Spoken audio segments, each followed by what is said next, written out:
सबसे पहले तो आपको मुबारकबाद है जो इसमें पहला अरुण आई है, अरुण मिस्त्री हैं। बताइए क्या मोटिवेट किया आपको ये वीडियो बनाने के लिए? देखिए, मैं हिंदुस्तानी शास्त्रीय संगीत सीखता हूँ काफ़ी सालों से, और मैं जैसे उसकी बताया, मैं कैलिफोर्निया में रहता हूँ, वहाँ पे मेरी नौकरी, और वहाँ पे मैंने काफ़ी जगह पे यूएस में परफॉर्म भी किया है। मैं सीखता आया हूँ और अभी करंटली अभी सीखता भी हूँ। मैं पंडित रमाकांत रुंडेचा हैं, जो कि ध्रुपद के बहुत बड़े विशारद गायक हैं, उनसे अभी मैं सीखता भी हूँ।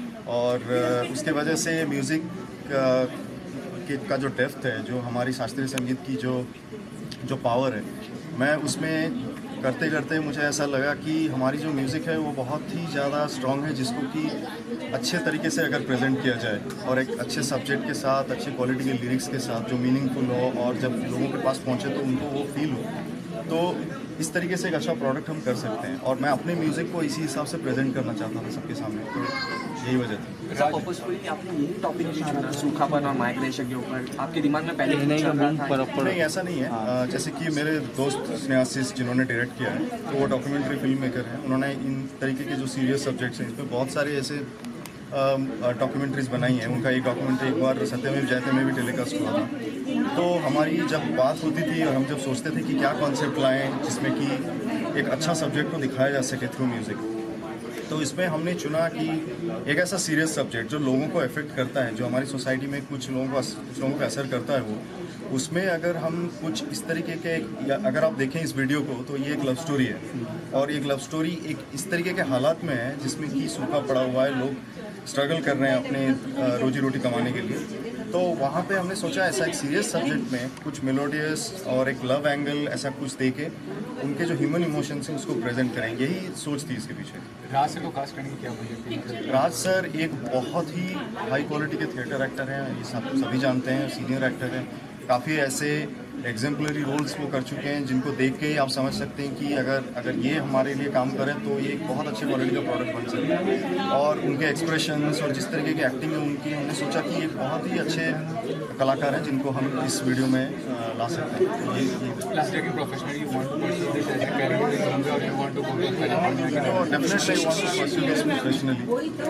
पर ये था कि मैं अच्छी तरीके से अपना एक अच्छे क्वालिटी का इमेज इसमें पेश करूं और अच्छी क्वालिटी की एक प्रोडक्ट लेके आऊं, जिसको सुनने के बाद लोगों को लगे कि ये अच्छे तरीके से बनाया गया है, उसमें एक सोल है।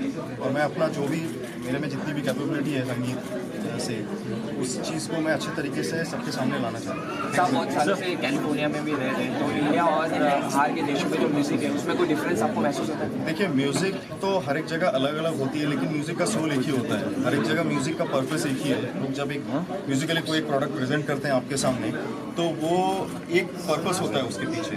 चाहे आप, अगर मैं ड्रॉट पे अगर एक गाना बनाऊँ यहाँ पे, या फिर कैलिफोर्निया में कोई ड्रॉट पे या उस पर बनाए, तो सब्जेक्ट वही होगा जो कम्युनिकेट करना चाहते हैं, लोगों के सामने लाना चाहते हैं, वो चीज़ एक ही होगी। लेकिन उसको, क्योंकि हर तरीके का संगीत थोड़ा थोड़ा अलग होता है, इसलिए उसका प्रेजेंटेशन अलग है। सर, सूखेपन की बात करें तो फिर मुझे सर 3 साल पूरे हो गए हैं, क्या सही काम कर रही sir?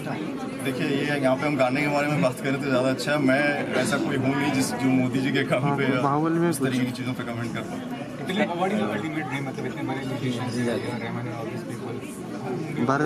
My dream is to work with each and every person, whomsoever I find that I am suitable to work with them, or I can do a value add there, and they find it that I am suitable for that, rather than I am thinking about whom I can work with. Thank you. बहुत ही मुझे अच्छा लगा। और इनका जो title है घर जाना, मुझे घर जाना है, और स्टोरीज अनटोल्ड। पहली बात कि ये खुद जो है कि व्यवसाय से इंजीनियर हैं, अमेरिका में रहे, फिर उन्होंने शास्त्रीय संगीत को अपनाया, सीखा, फिर दोबारा वो अपने देश में आए, और जिस तरीके का इन्होंने सोचा कि कैसे हम म्यूज़िक वीडियो को निकालना भी आजकल बड़ा मुश्किल है, म्यूज़िक कंपनीज़ को पाना भी बड़ा मुश्किल है। जिस तरह का संगीत ये गा रहे हैं, तो उसमें तो मुझे कोई म्यूज़िक कंपनी नज़र नहीं आती है जो सपोर्ट करेगी, क्योंकि वो सब आजकल उनका माहौल बदल चुका है। ऐसे में अपनापन लेना, इतना एफर्ट करना, ऐसी टीम बना लेना जिसमें म्यूज़िक डायरेक्टर संजय और अंबर दास, और इनके डायरेक्टर जो हैं स्नेहाशीष, और जिनके यहाँ असलम भाई, जिनके यहाँ रिकॉर्डिंग, तो ये देश के प्रति एक लगाव, या मुझे घर जाना है, एक जब तक ये आग देश के हर देश वासी में नहीं पैदा होगी, आर्टिस्ट में नहीं होगी, खिलाड़ी में नहीं होगी। अपने ताज्जुब है कि ये अमेरिका में रहे और इन्होंने म्यूज़िक सीखा और फिर सोचा मैं यहाँ आकर के, जबकि जानते हैं कि कंपटीशन बड़ा तगड़ा है। यानी फिल्मी म्यूज़िक का एक अपना जॉनर है, शास्त्रीय संगीत का एक अपना जॉनर है, उसमें खड़े भी हो जाना और उसमें फिर ऐसी जिस तरीके के वो खुद हैं स्नेहाशीष के, इस तरीके की डॉक्यूमेंट्री बनाना, तो उससे मिलकर के जो आज इनकी प्रस्तुतिकरण रही वो बहुत ही खूबसूरत थी।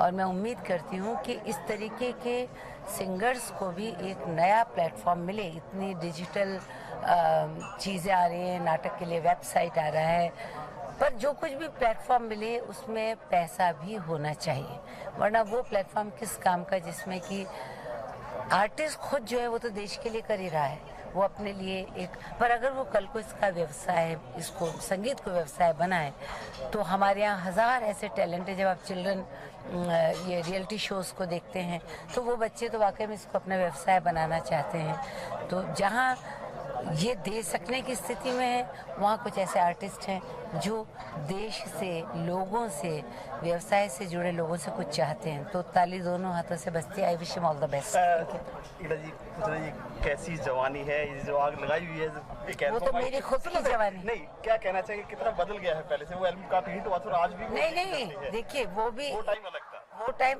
हाँ बिल्कुल। मेरे एक मैं आज कहूँ, मैं खुल के कह सकती हूँ कि मेरे एक वीडियो पे टिप्स ने 24 लाख रुपया खर्च किया है, और वो प्राग में, रशिया में जाके शूट हुआ है। उसको फिल्म की तरह से शूट किया गया है। आज का दौर ये आ गया कि म्यूज़िक कंपनियां पैसा ही नहीं खर्च करना चाहती हैं और एक कमरे में वीडियो बन जाते हैं। उस दिशा में इन लोगों का भी जो प्रयत्न है कि आउटडोर जा कर के उड़ीसा के बिल्कुल एक उसमें अपने पैसों से इन्होंने कॉज से संबंधित होकर करा। पर जब हमारे कह रहे हैं कि हमारे दौर में बेसिक वीडियो का एक दौर आया था जिसमें कि दिलेर पाजी भी थे, अलीशा चिनॉय भी थी। हो जाएगी बल्ले बल्ले, हाँ, कैसी जवानी है ये तो मैं उन औरतों की बात करती हूँ कि जो जिंदगी को एंजॉय करना चाहती हैं। भारत में औरत जो है किसी भी विषम स्थिति में औरत पहले है।